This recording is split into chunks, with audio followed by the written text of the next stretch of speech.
we are here again at Olympia Bowling. Storm Lucky Larsen Masters is done officially. Jesper Svensson won. And boys, how do you feel after such an intense 1.5 weeks? Yeah, well, the competition was really intense and it really stepped up when you compare it to the last year. And the field of the players that were competing right here was top-notch, and the Jesper's victory here after his second place last year was just a cherry on the top. Yeah, Mindaugas, what are your emotions? I think all of us can agree that we are just too tired after everything, because a lot of work to do, a lot of things done, and yeah, just too tired, I think, to comprehend everything that what's happened. But as Erika said, the competition was great, the view was perfect. So I hope we do a good job and everyone in the community saw everything as we saw here. Yeah, and just for the viewers to understand what we did here, basically we were behind all the social media accounts of both the tournament, Storm Lucky Larsen Masters, and BowlingLife as well. So as you can imagine, there's a lot of work to do to cover all the 300s that were thrown here, all the squad winners, all the side events and so on. So it was a very busy week for us. Little to no sleep every day. So yeah, I guess not lots of strength is left. We have to still travel back home to Lithuania, which we will do today. But yeah, the tournament itself, I think it went great. We had a chance to see how it was the year ago, and for me it was I don't know, it was amazing. It was a huge improvement. Both all the organizers, the staff, everybody did a great job. All the side events, all the players that traveled here, accommodations and so on. I think this year the tournament was really like a true PBA event that we can see outside of Europe and in the States. So yeah, let's talk about the players and the tournament. I mean, yeah, Jesper won, but there were lots of different players that we didn't expect to be so high in the rankings, but they were in the finals. What was the biggest surprise for you? I think that international tournaments this is what international tournaments is all about. When really good US players come to play on international level, when it's not their home, they feel kind of stressed, and that really looks like on the lanes. And it's not that big a surprise that 4 Swedish players was in the final 4. I mean, the level they are at bowling is really high, and they are really good players. Just some of them doesn't have a chance to play in PBA Tour, be on PBA Tours. So having a PBA competition right here in Sweden just shows how bowling big is in Europe and how many good players we have here. Yeah, actually, as Erikas mentioned, we have in Europe a lot of good talents, a lot of them, and they don't have the chance to show the world how good they are, actually, because we don't have a lot of coverage of that. We don't have big tournaments in Europe as PBA in America. So I think this is very good opportunity for all the good players to show themselves, and I hope that after this tournament it will move only forward, and we have more and more big tournaments in Europe that all the talents can show that not only in US is the best of the best, but also we have here. for me, I guess it was a big surprise that most of the PBA players that traveled here didn't actually make through the qualification, which was like a huge surprise that I had.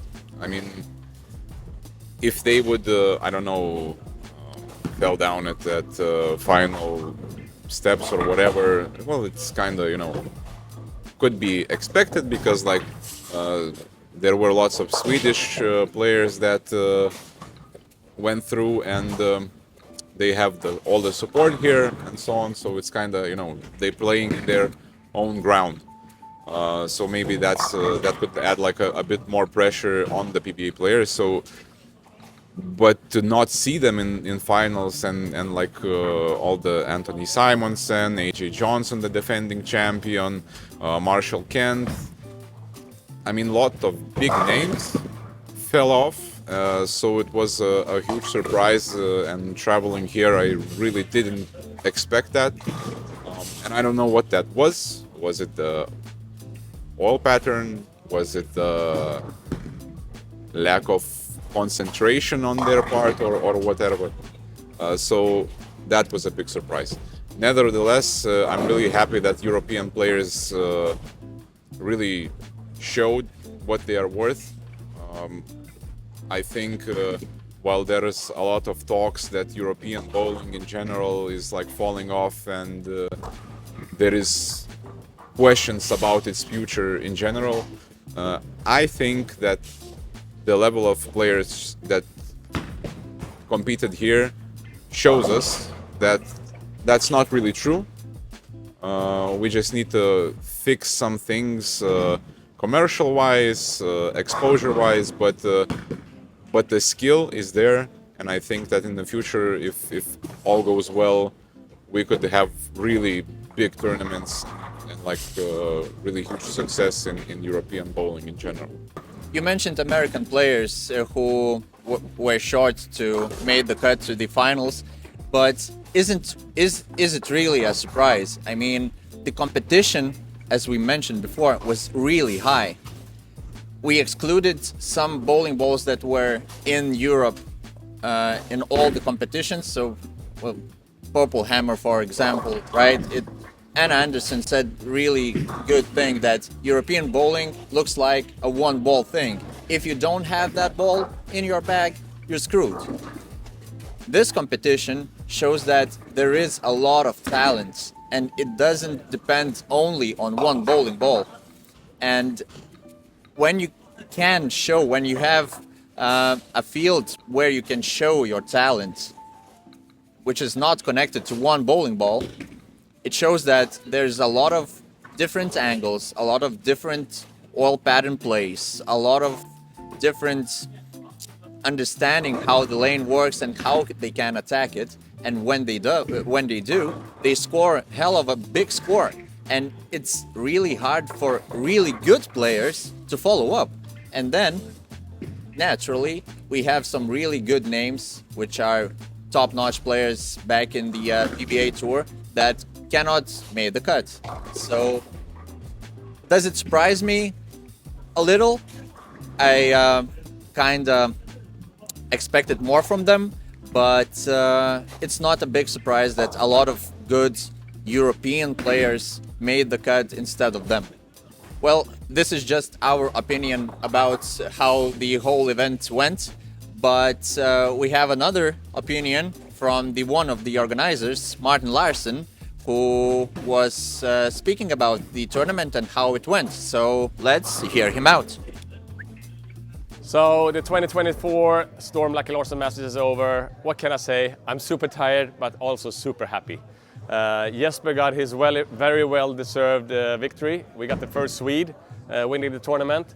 We almost had the same amount of entries as last year, over 900 entries on 345 players or something like that. We had the biggest prize fund ever so far in this tournament.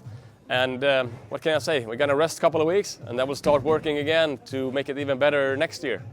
Yeah, we talked about bowling stuff. Now we can talk about media stuff. And boys, I really do proud of you. What kind of job we did here for the second year in a row. I believe that we stepped up a little, and of course there's always room for improvement. But to this date, it was an amazing job. So I really wanted to thank you for being here, for covering the event, doing all the stuff that you did. It was amazing experience, and I was really enjoying working with you guys. Yeah, exact same thoughts. I think the improvement compared like to last year was huge. As we talked off camera, there are still lots of things that we could do differently, lots of things that we could add, and so on. But in general, like the overall coverage and the feedback that we got from people and from organizers was really good. So I think, yeah, we should be proud of ourselves. And while I have the microphone, I want to also say a big thank you to all the staff that was working here during the competition. It was really intense, lots of people in the crowd, lots of people competing, and they all needed someone to take care of them, and they did really good job. Olympia Bowling Center was really prepared. No too little issues on the lanes. I mean, it was really professional. Also, obviously, organizers Martin, Patrick, and Daniel, they are doing incredible. It's a huge improvement for all bowling community, not only European bowling community. And I think if they keep doing that, we have a really bright future. So yeah, kudos to them. And passing microphone for Mindaugas to tell his appreciations.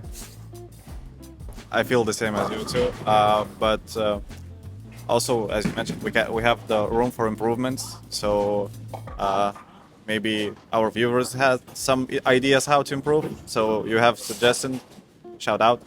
Let us know what we can do better or what we can add up to this.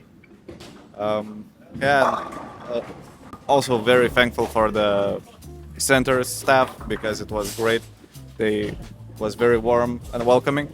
So yeah, I hope we can get back here next year. And while we are mentioning our thanks, big shout out goes to the players who shares all the content. And I mean, while we're making it, they are the ones who deserves it. And not only the players, but the whole old continent. It really deserves a good bowling content. It really does lack of it right here. That's, in my opinion, the biggest difference between US bowling and European bowling. So I really do hope so that more and more European tournaments will embrace and will engage their interest in media stuff as well. For sure. So yeah, that's all really nice. Thank you guys once again for being with me here and translating all the action to the viewers who are not here. Thank you all for watching, for sharing our content and engaging with it. We hoped that you enjoyed all the action from the lanes and from behind the scenes and from side events. It was plenty of content that we pushed to the world. Hopefully that was enjoyable. So yeah, until next year, we will travel now to Lithuania. Wish us luck and see you next time. Keep on striking. Keep on striking.